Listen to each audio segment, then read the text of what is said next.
And welcome once again to another episode of Studio Productions presents J&M, Solve the World After Dark. I am James. And I am Matt. And with us, returning guest, Tyler, to continue with our discussion from last week's podcast. Hey, it's good to be back. Well, it's good to have you. So how's the week treated you? You been all right? It's pretty decent. Okay. Money wise, it's doing pretty good. Cool. Nice. So where did we leave off on our last episode? Here was Well, the Genesis. we left off with the terms of formless and void of the earth, bohu and tohu. Right. So I guess I could just start off right there. Sure.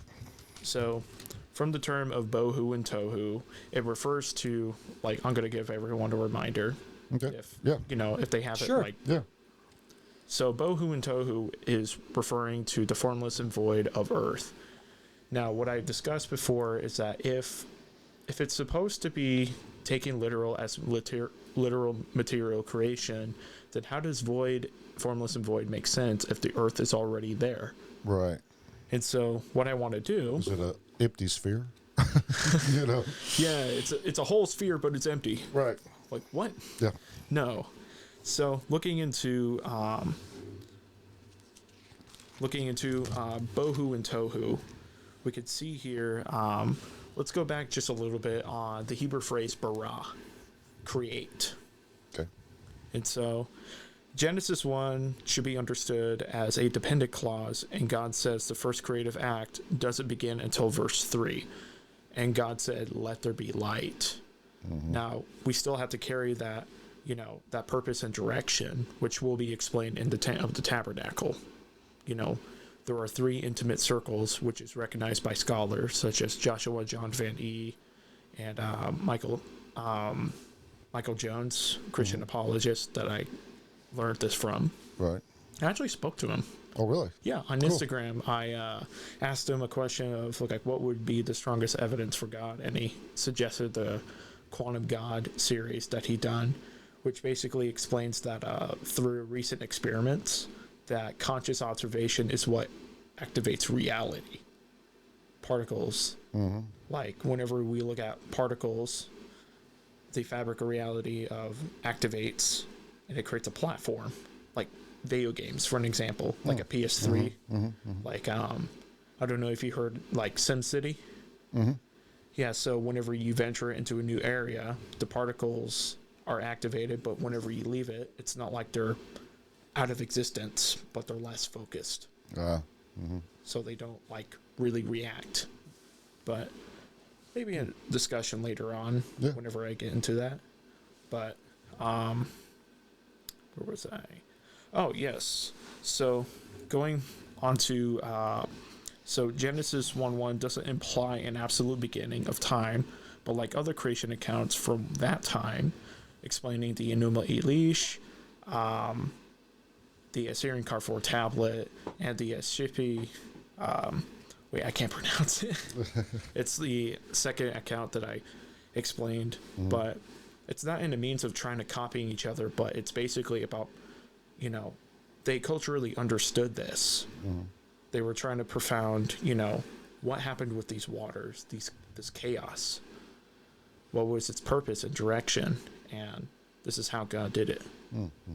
So looking into Genesis 1:1 doesn't apply an absolute beginning of time, but other creation accounts from that time begins with the implications that there was an unknown amount of chaotic time prior to God's creation week. Now, if you don't remember,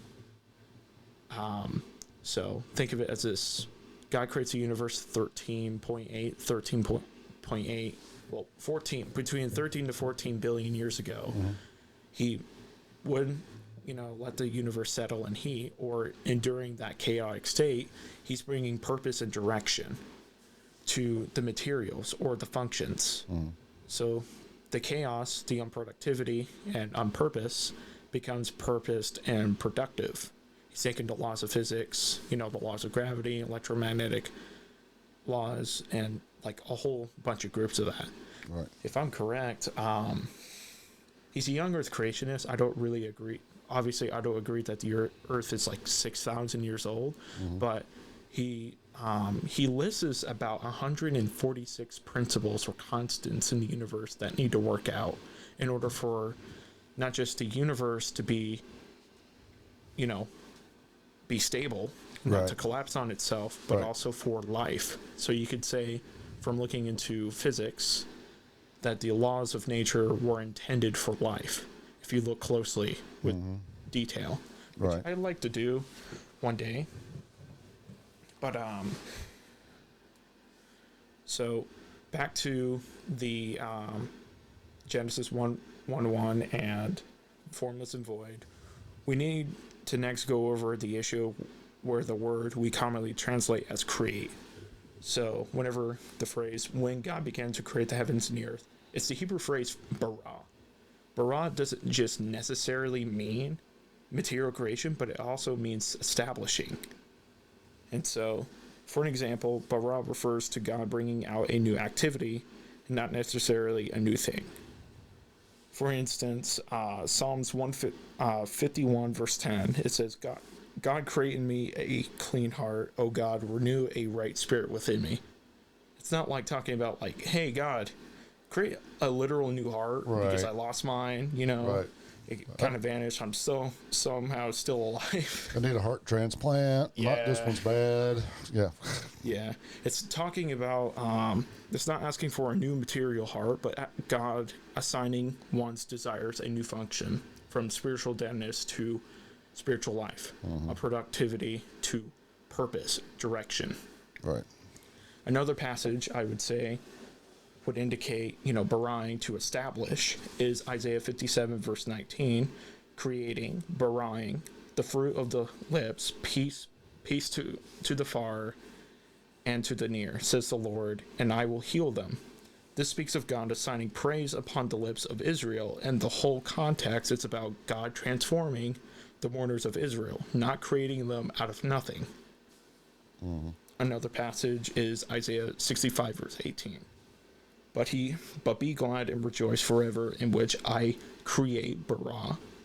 For behold, I create bara Jerusalem to be a joy, and her people to be a gladness. Isaiah 65 refers to Jerusalem being assigned by God to be a place of delight, not of him literally creating delight out of nowhere. This is, if you want to look a little bit more into this, look into Kenneth A. Matthews in his book, The New American Commentary, in pages 128 and 129. There's a lot of books in here, so a lot of quotations, basically making up a case for it. Right. There are places where bara could mean material manufacturing, but it's never necessary reading. For an example, Genesis 5:2. Male and female, he created them, and he blessed them, and named the man when they were created. John Walton notes, the fabric of the Hebrew syntax more refers to them being assigned to roles of male and female within a marriage, not necessarily material creation. So whenever I get on to Adam and Eve, which this is going to sound insane even for some Christians, but Adam and Eve weren't the first human beings. They were the first human representatives of God. Okay. So think of it as a high priest king and a high priestess queen. Adam and Eve, representatives of humankind, of sort of what to look up to how to have a relationship with God. Whenever, at some period of time, whenever God established humankind to be the imago Dei, the image of God. And because we know through archaeology and everything that there were other humanoid species. Yeah, it also and it also talks about it in the text itself. I mean, like, one sick answer to a question that I heard from a Christian apologist, well, a young Earth creationist. I don't know if he was apologist, but he said that whenever it talks about Cain knowing his wife in the land of Nod, which in the Hebrew it refers to be fugitive, the land of the fugitive, where he was residing. They said, here, I'll let you drink right before you start puking. No, I know where you're going with this. Yeah, but he somehow did the Sweet Home Alabama with his wife. Well, okay, if you want to go off of, in some, it says that Adam and Eve were the first humanoids, and everybody is traced back there. So, and we've talked about this on past podcasts. Right. Incest had to be huge back then. Right. And if especially through the descendants of Lamech, where they practiced polygamy, enslavement, and a large incest. If Cain and Abel were the first children of Adam and Eve, yes, where did the women come from? Mm-hmm. There had to be other human beings existing. It also says it in the passage. Or they went straight Arkansas. Oh, jeez. And Cain and Abel laid with Eve. Text doesn't necessarily indicate that. You think about, too, right? If you take everything literal, mm-hmm.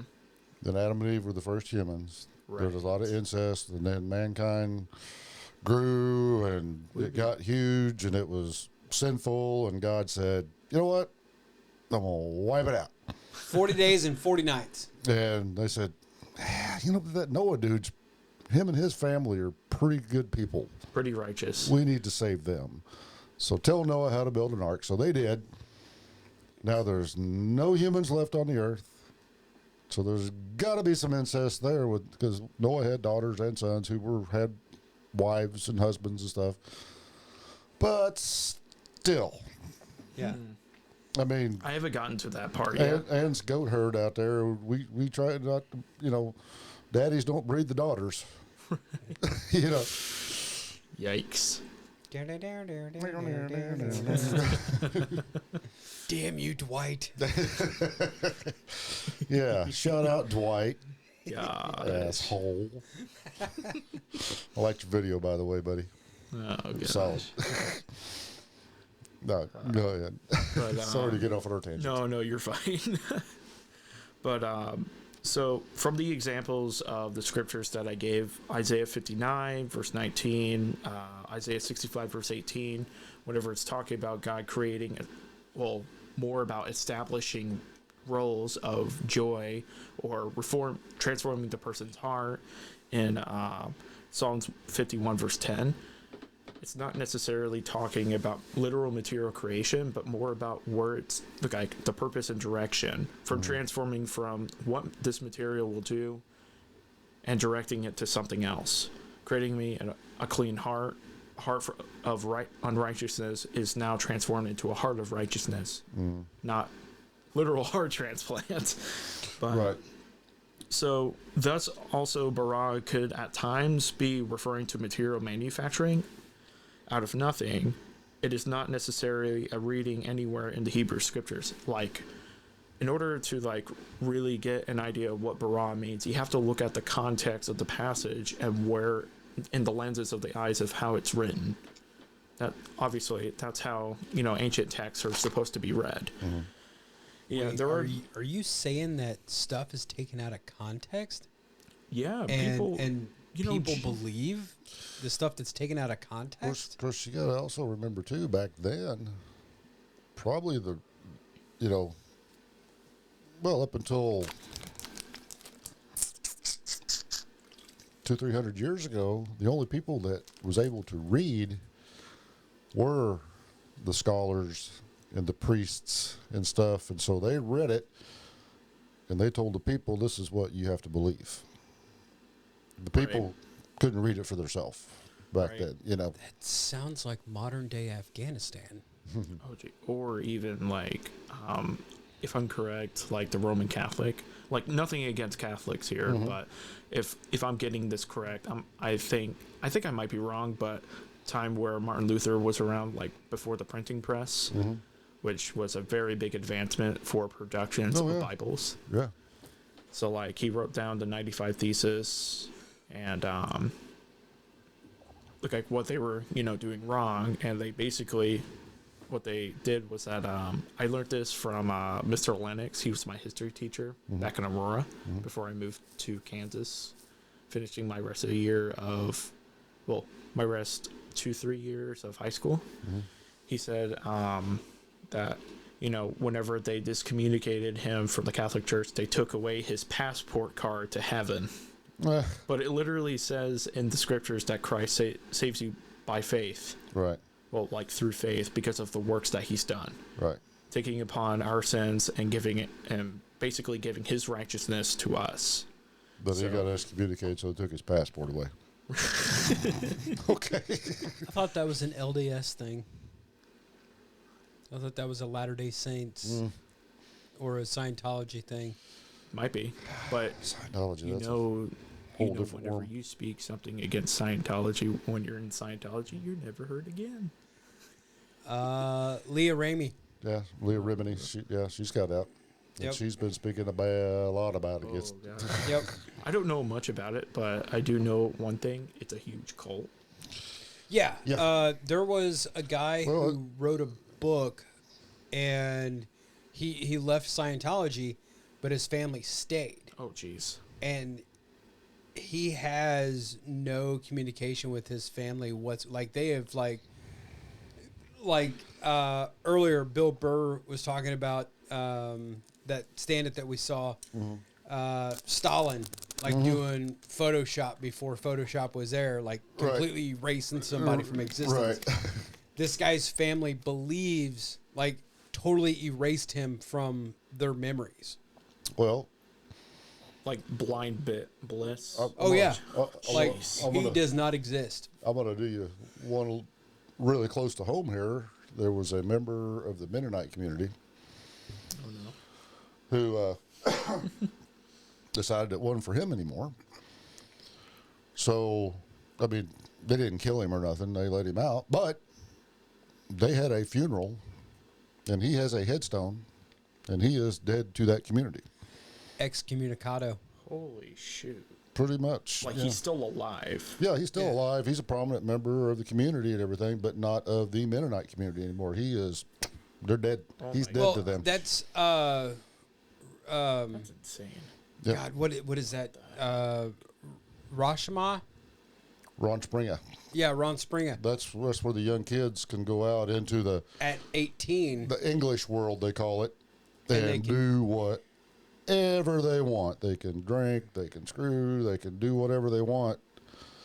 And if they don't want to come back, they don't have to.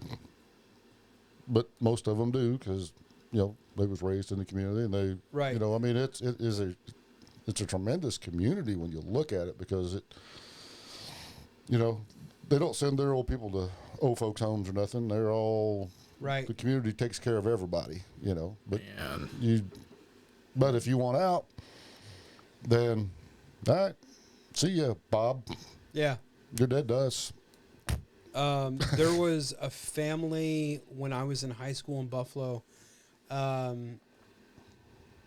The guy got married to a woman that was not part of the Amish. I think we're talking about the same person here. She converted, Oh, okay. but she wanted a waterbed. And what they ended up doing was rigging up a fireplace that would heat the waterbed. Okay. Instead, because there was no electricity, but they would use wood, obviously. They probably piped it into a radiator type deal in the fireplace to where it would heat the water and. Yeah. Okay. Yeah, but she converted it. But it's a lot like Judaism, when a Jewish man marries a non-Jewish woman, she has to convert. She has to go to class. And, Yes. Yep. She has to convert to Judaism. Kind of the same way with Catholicism too. To a point. I mean, if you can Practicing Catholic. You can become right, but if you want to go to church and everything, you have to go to classes and meet with the priest and da da da da da da da da. But from what I understand, you can still never take communion. Right. My mom when my mom married my dad's a Bible Baptist, and my mom was Roman Catholic, and she didn't take communion after they got married only because she didn't go to Catholic church. Right. I mean, she did the Christmas Mass, the Easter Mass, you know, Which you and I can go to a Catholic church and go to Christmas Mass and Right. Easter Mass. Even when my grandmother passed away and they had the funeral at a Catholic church, my mom didn't take communion because she didn't go to Mass. She wasn't a practicing Catholic. Exactly. Right. She still had her Catholic ways. She still had her Catholic beliefs, but she didn't practice. Right. So, I mean, Like I haven't been a practicing Methodist for a while. I haven't. I mean, you know, but there's the thing there. And my wife's only halfway Baptist. But she went to the she was Halfway. halfway Missouri. She said, I'm just halfway Baptist. You know, but it goes along with what I said in last week's episode about, you know, Chris Rock in Dogma. You know, to have beliefs is one thing, and you can change your beliefs. No, But, you can't or change your I'm belief. sorry, you can, to have an idea. Right. You can change an idea, but you can't change your beliefs. Well, in the words of the almighty Joe Rogan, I'm not married to my ideas. I have an idea about something, then you and I can disagree, but we can be talking. It's like, you know, I'm not married to this idea. You're making a valid point here. Right. You know. Differences, but Right. respectable points. Yeah. You know, I when I was younger, I chose. Or I never looked at it that way, but you've showed me a different way to look at it. So yeah, I'm not married to that idea. It's just what I believe, or my idea at the time. Right. You know, I chose a way, and have I strayed from that Oh yeah. choice? Fuck yeah, I did. Yeah. I was a fucking Marine, and I was in the Army. Right. And you know, I've went to foreign lands and never been in a firefight. But I can't say whether or not that the artillery that I called in didn't kill somebody. I don't know. I was not on the ground. But when I was in Iraq, I had a sit down with our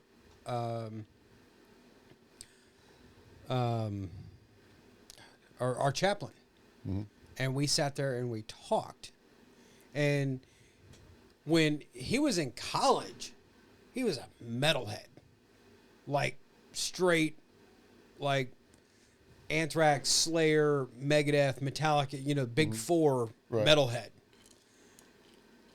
But he chose to go to seminary school. He chose that way. But he didn't condemn somebody that was the way that he used to be.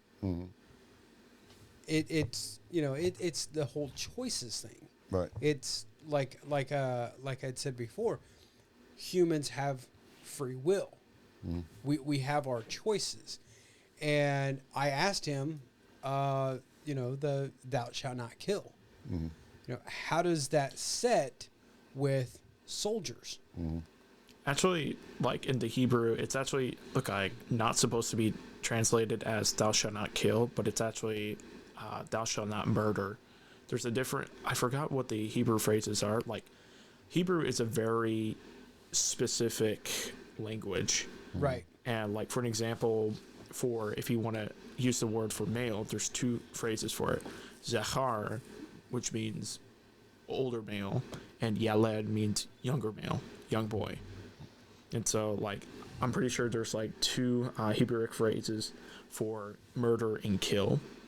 Like, for an example, in Genesis 3, whenever God is establishing roles to Adam and Eve, and not just them, but humanity, they were to have vegetation of the fields, and not just only that, but they shall have authority and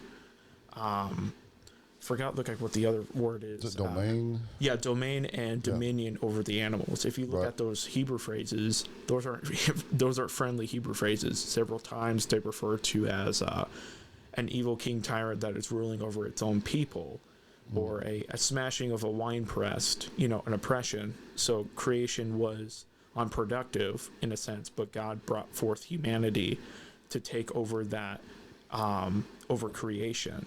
And so the general idea is that why would a God just, just make naked people in a garden, don't have to think and get their hands dirty? So in order to have the highest virtues of good, and I'll be looking into this, but in order to have the highest virtues of good, there has to be a possibility of evil. Now, here's a general question. It's a strange question, but what is your favorite movie? For me, it's the Blues Brothers. Okay. So, and it's a pretty good movie, right? It has triumphs. The guy triumphs over evil, right? Yeah. Why wouldn't you pick the Teletubbies? It's because he recognized through the guy triumphs over evil, you have the highest form of good. But in a Teletubby world, you're just functioned that way. If God only created a world of good, you're just programmed. And Let's take it back to something that we grew up watching and loving and everything, professional wrestling. Okay. Oh. If you hadn't had a face and a heel, if you'd have just had, everybody was a baby face, Yeah. you'd watch a couple episodes and go, okay, Yeah. Yeah, that ain't nothing. I ain't watching Yeah. that. But you got this terrible, evil, bad guy that's screwing your favorite wrestler over every night Until he triumphs. Until he triumphs. And That's how you book a good feud. right. Hard times. Hot time. You put me in hard times. Bad times. You put my family in hard times. Ric Flair. Yep. Especially the NWA back then, it was always about the chase. Yep. The baby face chasing the title from the bad guy, Yep. And he'd finally triumph. He might not hold it very long, but he'd finally triumph. But it was about that chase, getting the people, The Like I triumph said. was the highest reward, Right. Yeah. which crumbled. Good wins over evil, and Right.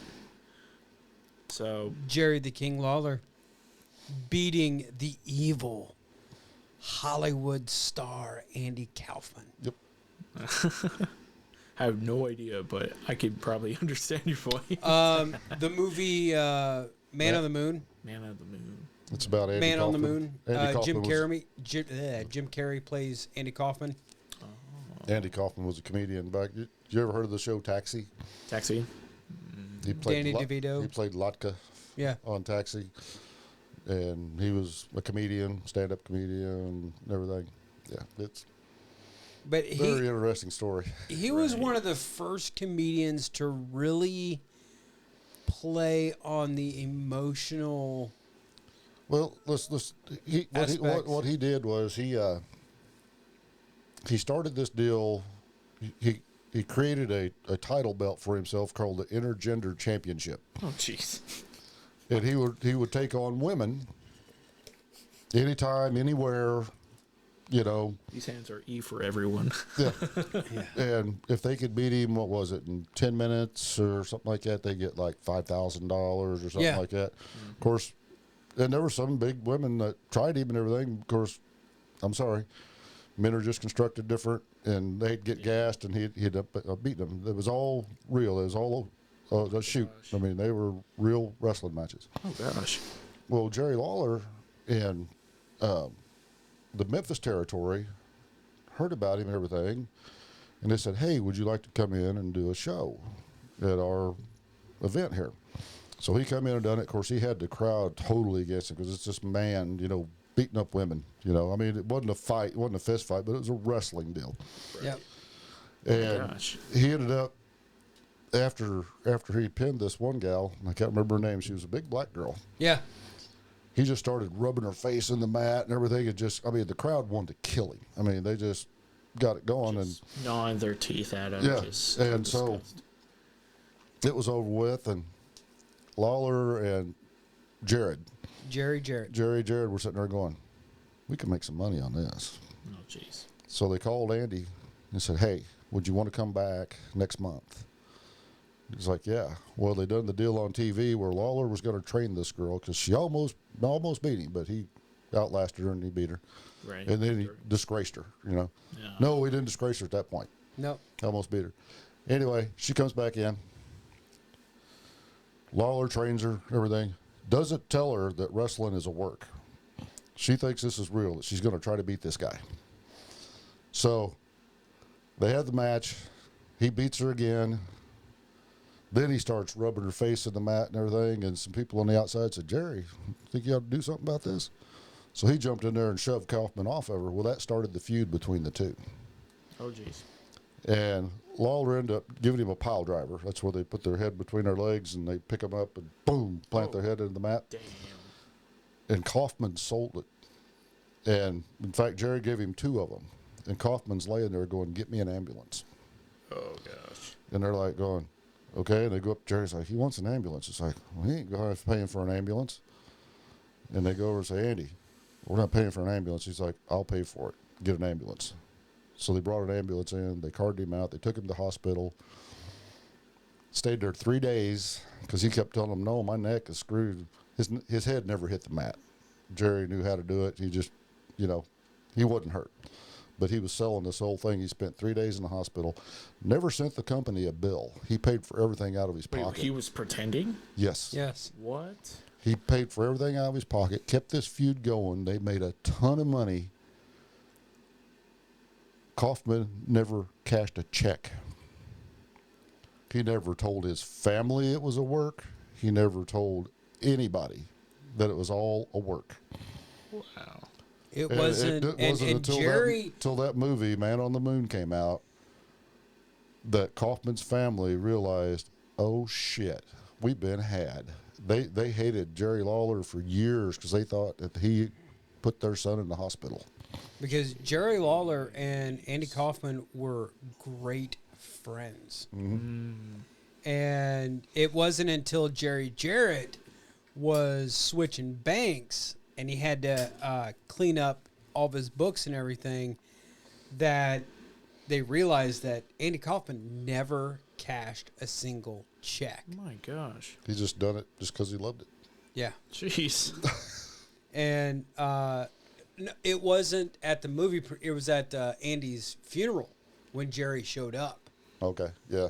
That the family walked up to Jerry and was like, you've got a lot of nerve and so on and so forth. And Jerry was like, no, it was a complete, because it was Jerry Jarrett, Jerry Lawler, Andy Kaufman, Andy's assistant / referee. manager, and the referee. Those are the only ones that knew about it. Yes. Those were the only 5 people that knew that was a work. Okay, so let's get back on Anyways, I'm sorry. No, you're fine. We got on to good and evil. Yeah. So, going back to the purposes of Bohu and Tohu, so whenever we look into this, I could bring up a quote by John H. Walton in his book, Ancient Near Eastern Thought in the Old Testament, pages 154 to 55, 155. He says, creation takes place by giving things order, function, and purpose. Key phrase, purpose, which is synonymous with giving than existence. This fits far much more better the expression of the earth being formless and void, which are the Hebrew phrases for bohu and tohu, unproductivity and chaos.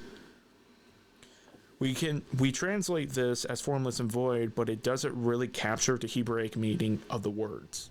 So it's a westernized thinking of translation. So whenever they were translating this into English, they were thinking, this is probably our thinking. They probably thought the same way as we did. Mm-hmm. Wrong. But a guy by the name David Tsumura has done a full semantic analysis of the term tohu and bohu in his book Creation and Destruction in pages 9 through 35. And his conclusion is that the Hebrew term most likely means unproductive, chaos and unproductivity. The exact quote, he says, this is keeping with my explanation, which takes tohu and bohu as signifying aridness and unproductivity. So in his book, he lists for Tohu, this is like Bohu and Tohu, these are the only references in the Old Testament that we can find. So about 18 times Tohu is referred, while Bohu is referred 3 times. To note, for Bohu, only appears in the Hebrew about 3 times, and it's always in conjunction with Tohu. They're connected, brother-like. Mm-hmm. So whenever it's in conjunction with Tohu appears about 18 times, obviously, and it's used to refer as a barren wilderness in Deuteronomy 32, verse 10, useless idols that accomplish nothing in 1 Samuel chapter 12, verse 21, where caravans perish in wastelands in Job chapter 6, verse 18. People that wander aimlessly, Psalms 107, verse 40, a desolate settlement in Isaiah 24, verse 10, or the northern kingdom after it was destroyed by Assyria in Jeremiah chapter 4, verse 23, which that's going to be a pretty good key at the ending of chapter 1. So the context of how the word tohu is used seems to suggest that it refers to an unproductive state or a wilderness where there is no human production or ordered civilization. So this is contrast of how like a nation's run, an understanding of that. But compare that to the universe and the materials that are there. It's unproductive. Mm-hmm. It's without purpose. God enters in. He takes the chaotic waters, the laws of physics, the finite adjustments of the universe, and he gives it purpose and direction. And he's making his way to Earth and to humanity, to have a relationship with them and to aid with them to take over the Earth. Mm-hmm. Since the Earth is unproductive, it needs to be tamed. It needs to be controlled. Mm-hmm. So the context of this passage, obviously, purpose and direction, I know I'm saying that a lot, is just a lot of people won't be able to understand this like very quickly. Mm-hmm. But this seems to make more sense without what follows as we read in Genesis 1 of how God began to establishing specific functions for all the things he assigned. So in verse 5 of Genesis 1, it says, God called the light day and the darkness night, and there was evening and there was morning, the first day. For an example, in verse 5, God called the light day and the darkness night. Now, the question is, why not call the light what it is physically, and namely light? Why would you say specifically the greater light and lesser light, or call the light day and the darkness night? Mm-hmm. So looking into this, I'm thinking like, okay, this is kind of strange.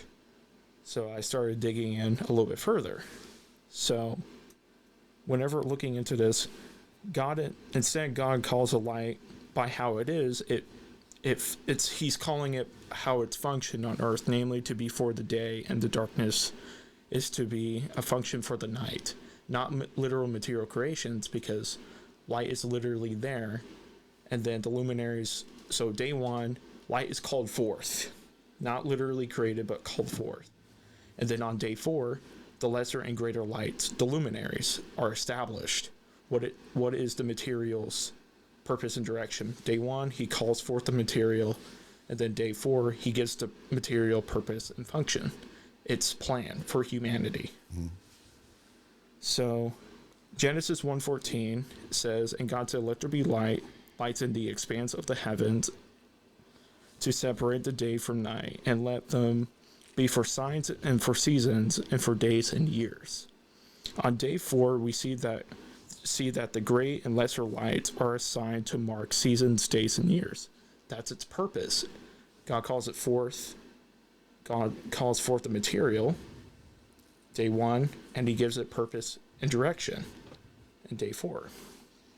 Their functions they are functions, not material creation, that are what brings them into existence or into an ordered system. So I believe he's an archaeologist, but his name is J. Richard Middleton, and he says in his book Liberating Image, in page 54, he says, these two examples of creatures in Genesis 1:6 and 1:14 through 18, whose existence is explicitly defined by their own function and purpose. So, for instance, if I'm correct, day 4 and day 2 and day 5, the lands are called forth, or it's the sky that's called forth, and then day 5, the animals of the air are called forth. So there's a pattern if you kind of look, but we'll get there here soon. So DGA Klein's In the Image of God in Man notes that the existence of firmaments is relation to its purpose, and we can see similar ideas throughout the rest of the text. In verse 10 of chapter 1 in Genesis, God called the dry land earth, and the waters that were gathered together he called seas. And God saw that it was good. And so another thing to recognize is that this passage of Genesis, it's very poetic. You know, then God said, then God saw that it was good. And, you know, it's not getting like literal, you know, ideas of what God's doing. It's giving an idea poetically of what God's doing. He's giving purpose and direction of the universe, making his temple, cosmic temple, and the tabernacle will give you a much more better view of this. So Genesis 1:11 also says, and God said, let the earth sprout vegetation, plants yielding seed, and fruits, trees bearing fruit, in which there is seed, each according to its own kind, on the earth, and it was so. Once the Hebrew words are properly defined, the whole passage can be seen as God assigning proper functions and thus bringing them into existence within his new ordered system. So God is using existing materials to create these things, to establish, or assigning. I'll just start saying assigning. Okay. And so, once the new ordered system is established using the same logic, we can see why the creation account is divided into 7 days. So these are connected symmetrically, not chronologically, literally. Day 1, light and darkness, is called forth. And then day 4, the luminaries of light, you know, for seasons, for days and years, are established. Not talking about literal creation of materials, but about giving purpose and direction to these materials. Such as day 2, the sky and sea are called forth. Day 5, he establishes it for flying and swimming animals. Day 3, land and plants are called forth. Let the earth grow in vegetation. He's telling the earth is growing in vegetation, so he's establishing the conditions. Then he calls forth the land animals for purpose. There's a pattern here. And then finally, of course, God rests or resides. The use of 7 was a typical culture symbol for a temple inauguration. For an example, in Exodus chapter 40, verse 19 through 32, the construction of the tabernacle was completed in 7 stages. Or the ordination of the priest was 7 days in Leviticus chapter 8, verse 33 to 35. Solomon's temple was constructed in 7 years, according to 1 Kings chapter 6, verse 38. And it's also dedicated to God during a 7-day festival on the 7th month, according to 1 Kings 8, verse 2, and also in verse 65. Solomon's dedication speech was given in 7 petitions, according to 1 Kings chapter 8, verse 31 to 53. So there's a lot of, 7-day commemorations, celebrations, and this isn't just shown in here as well, but outside of the Bible, we find this as well. The Ugudea cylinder, which is about 2,125 BC, I'll just say 2125 BC, speaks of a 7-day temple dedication. Another on the Ugaritic text, and chapter 1, verse 4, book 7, verse 16 through 40, speaks of Baal, the Canaanite god, completing his cosmic temple in 7 days. So from hearing this isn't a necessity of trying to copy, but more about establishing a theological stance. And what's even crazy is that whenever it refers to, the light, the greater light and the lesser light, night and day, they give no reference to their gods. None. Only Yahweh. Which brings forth, monotheism. The idea of only being one God. Right. The one true God. And so, the point being the 7 days in Genesis 1 seem to favor a more functional understanding of the whole passage. The temple and the tabernacle were constructed from pre-existing material that's already there. But, of course, to our knowledge, there was an absolute beginning to all of this. And this context of this passage is talk about what God does after some period of time of that chaos. What he does with the materials. The materials were simply organized to function properly in the worship of the Lord. Given that we see God is properly assigning functions to creation in Genesis 1 and how they will operate within human civilizations, the most likely explanation is that the text is simply establishing that God entered a chaotic universe and assigned A few functions moments in later. various creations, giving purpose and direction using the materials used. Now, if you guys don't understand this, I'm not talking about our viewers. To really simplify this is think of for an example, a Starbucks. You're making it with the materials, but it's never established. It's never in business. So after you make it, there's no function in there until there's business. So in order to have a business, you have to go in there and use the materials properly to make a business. In the same sense, God creating the universe, it's unproductive and chaotic for a period of time. An empty building that just got made, and then you got to hire the staff and train them and stir the fries. And yep. So it's sort Not of at Starbucks. They don't stir fries at Starbucks. Stir the coffee beans. There we go. Okay. Gosh, stir the fries. What was I thinking? Heck, who knows? They might actually do that in order to freshen them. Might be a McDonald's Starbucks combination somewhere. No, it's called McCafe. McCafe. So, God entered a chaotic universe and assigned functions to various creations as part of setting up the whole cosmos as his cosmic temple.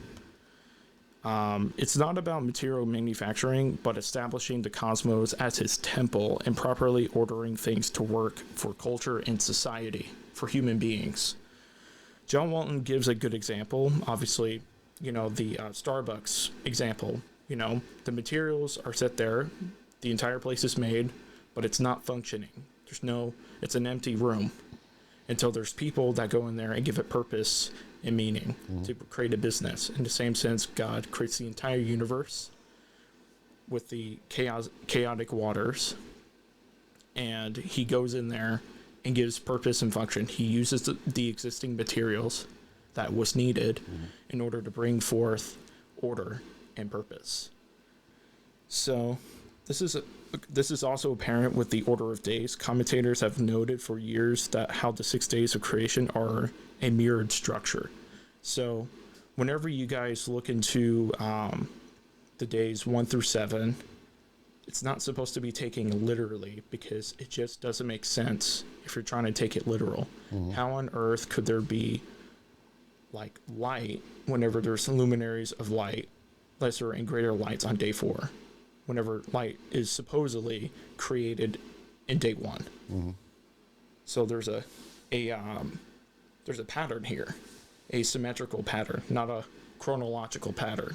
So here I have, if you look here, viewers might not be able to see this, but here. Well, we're just audio right now anyway. Yeah. So as we see here, I'm going to try to visualize it for the viewers. So imagine there are three intimate circles, right? So there's a bigger circle, a second circle, and an innermost circle. So the outer circle, circle 3, represents the pagan nations and wilderness. The second inner circle represents the 12 tribes of Israel. You know, Ephraim, Benjamin, Nathaniel, Dan, Asher, Zabulon, Judah, Shadar, Sippon, Reuben, Gad, and Manasseh. Those are also the same workers upon the temple that went to tell about their fears of King Hiram Abiff. I'm a Mason, so I'm reading those names going, I know that. And finally, the innermost circle is circle 1, which is the temple where God resides, you know, the tent. Mm-hmm. And that's where the high priest and the Levites are. So there's also like coordinated connections with this. So the priest and the tabernacle have sacrificial animals in the innermost circle, circle 1. The second circle, the whole encampment of Israel, the 12 tribes of Israel, with clean animals. And finally, the third circle, the pagan nations and chaotic wilderness with unclean animals. Now, there's a connection with this, so try to visualize the 3 intimate circles of God. Mm-hmm. Now, this actually represents the days of 1 through 6 or 1 through 7. So, on the outermost circle, days 1 and day 4, light and darkness are called, but they're given a purpose and function. The second circle, day 2 and day 5, day 2 meaning the sky and sea are called forth. In day 5, they're given a purpose for flying and swimming animals. Now, in the innermost circle, circle 1, day 3 and day 6, land is called forth on day 3. And on day 6, humans and land animals are established. So you can kind of see that through these circles, God is getting more intimate with the creation. Like he's going, like traveling through it while establishing these laws, like purpose and function. And so you could kind of say in the sense that God always had us in mind, or that we're in the center of his universe. So it's like sort of romantic in a way. Right. But now looking into the reason why I would think like this, looking into the 3 intimate circles, why are they symmetrical, is a passage in, where is it exactly? Jeremiah chapter 4, verse 23 and 26. So the context of the passage is whenever the Assyrians overtook the northern kingdom of Israel. And, of course, Jeremiah was being warned by God that, you know, if you guys keep continuing in your evil, this is where you're going to end up.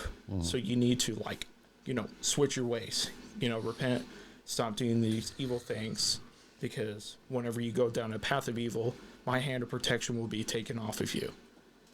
And this is like a period of time, so God had many reasons to take his hand off of them, but by his mercy, he wanted to stay with them. So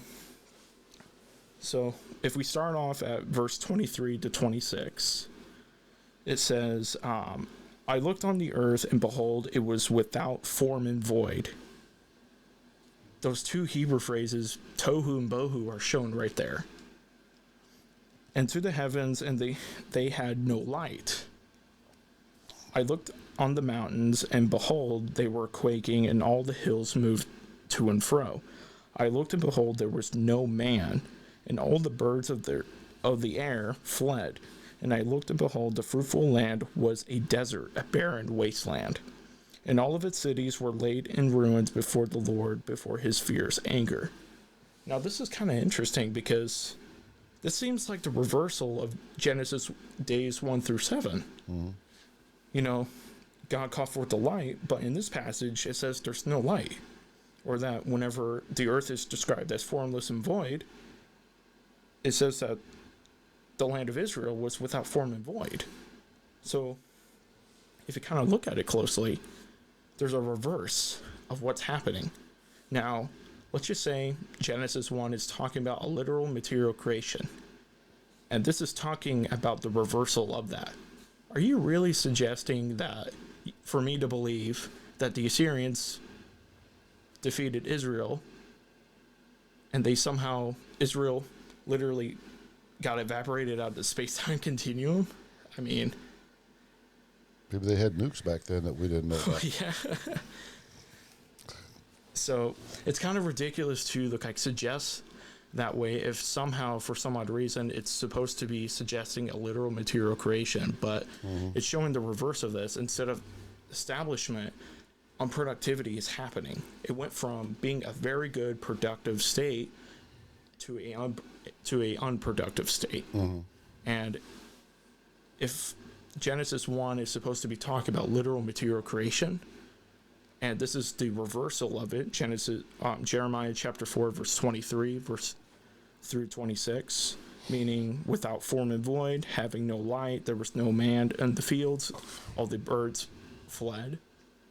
Then it's kind of a ridiculous claim to say that, Israel just disappeared out of the space-time continuum after Israel got destroyed by the Assyrians. It's talking about purpose and direction, like their establishment of how good they were doing. They were from a good nation, and they were destroyed. So it's using the reverse of Genesis chapter 1. So this is why it would make that. They got prosperous, and so they got lazy, and they weren't producing and yeah. So they were doing really great, and then over time they had the mindset this is never going to change, and they didn't work hard, and shit went south. Yeah, it just went south by their own actions. Yeah. And so the reverse of Genesis 1 would only suggest that God took a disordered cosmos and ordered it to be a working temple for himself and human beings therein, not the beginning of all matter as we know it. Obviously, from other passages, like I mentioned last week, John chapter 1, verse 3, and Colossians chapter 1, verse 15, talks about an absolute beginning to all materials. Not just only that, science tells us that as well. But it would just look like it would be like a really ridiculous claim to suggest that Genesis 1 is talking about literal material creations, and then saying that since Jeremiah is talking about the reversal of those things, somehow Israel just pops out of the space-time continuum. It's just weird. But and that there is part 1 of Genesis 1. So, yeah. Or I would call it Genesis 1A, and the next one would be Genesis 1B, and it was good. So, yeah. Any thoughts? Interesting. Yeah.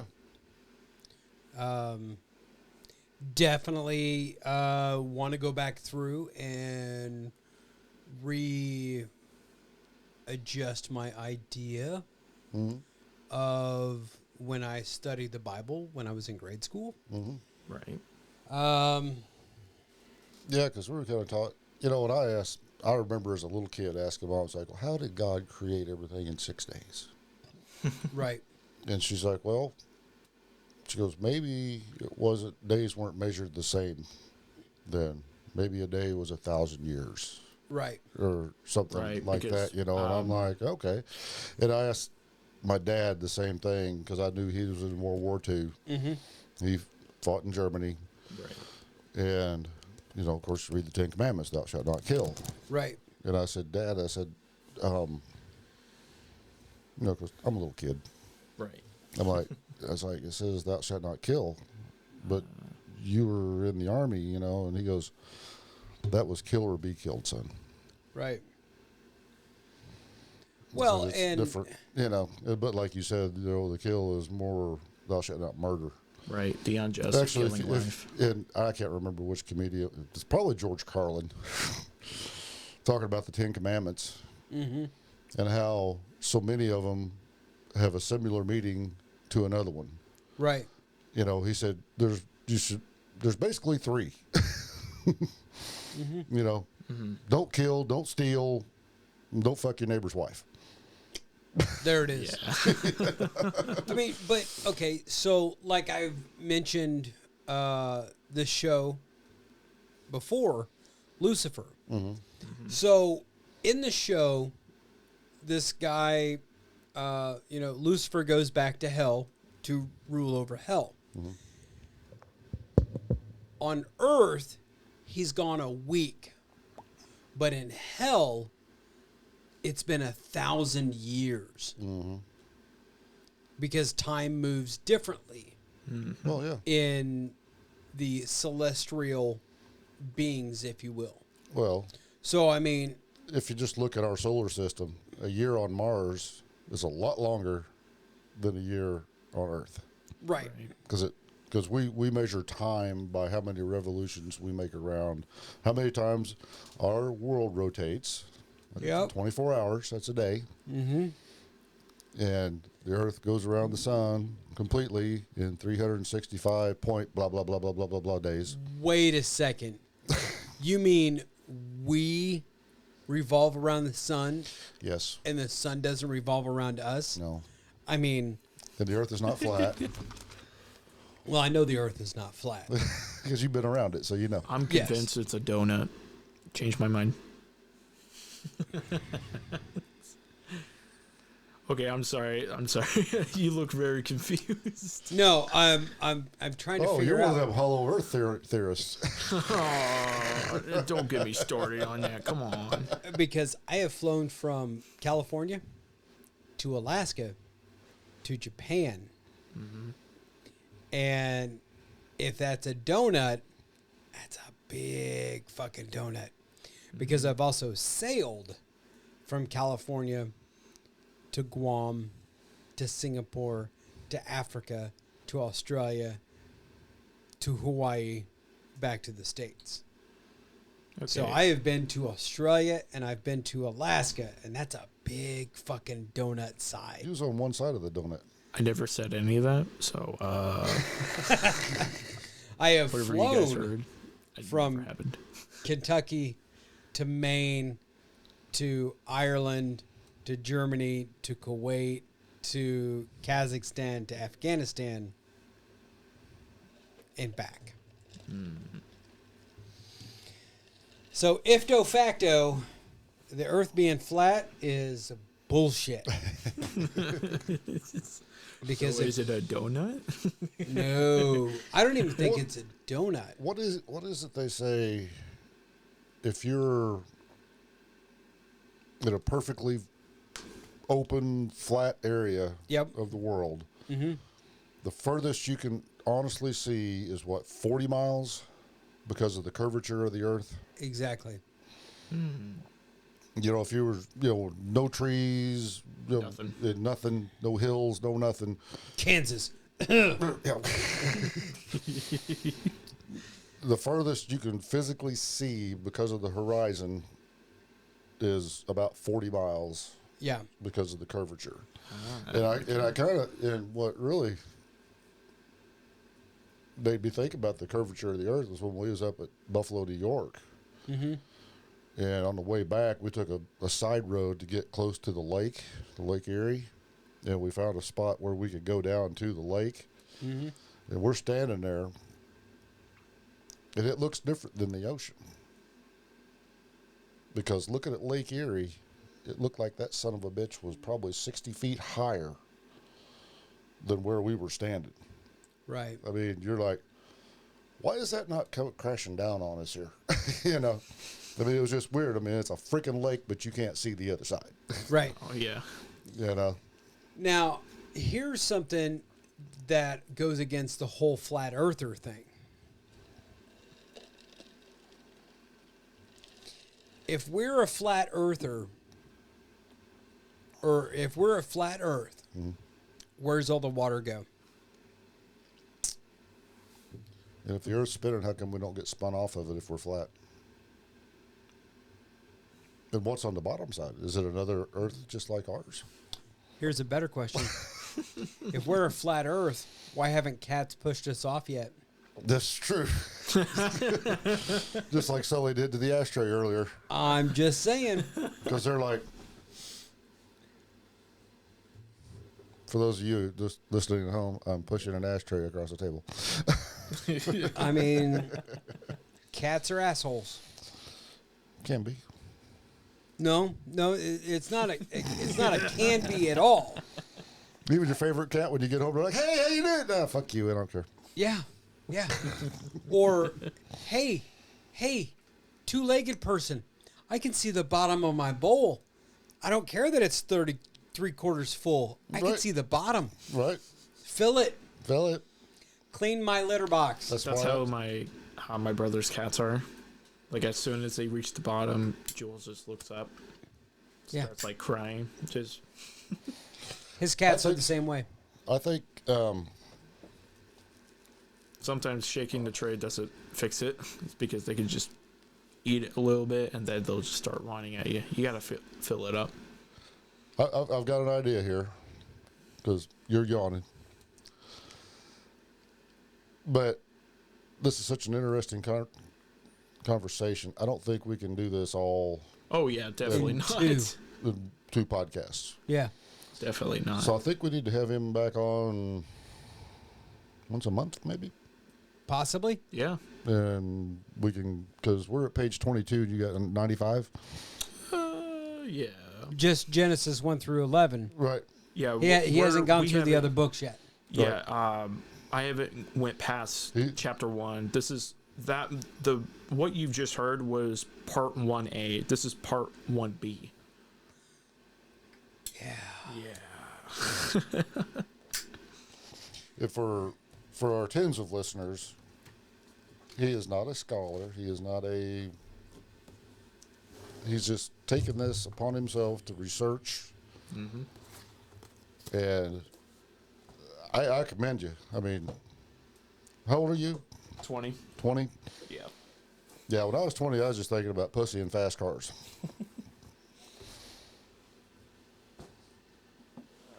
I was thinking about half that when I was 20. And I'm going to let you pussy. figure it out. No, you had to have the cool car. I didn't make enough money. I worked for the government at 20 years old. That's why I got into body work, so I could do my own body work and paint work and make a cool looking car. But I was And mechanics was a lot simpler back then too. I was a You could jarhead build when your I was own 20. motors. Yeah. So yeah, this has been a very interesting conversation. Right. Yes. I hope it's not too deep for our tens of listeners. Yeah, hopefully not.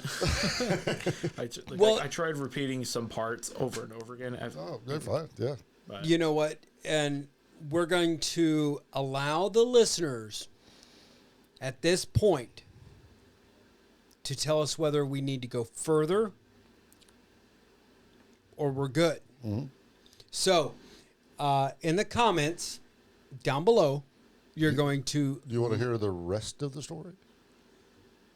as Paul Harvey would say, and that's the rest of the story. Do you want to hear more or are you good? Now, on Spotify, I will put up a poll and a question that you can answer. There you go. And on YouTube, you leave a comment down below. And on that note, you have just listened to another episode of Stu Him Productions Presents JDM, Solve the World After Dark. I have been James. And I've been Matt. And on behalf of Tyler and all of our tens of listeners, you keep one fist in the gold, one foot in the gutter, and we will be seeing you. Peace. Pretty good.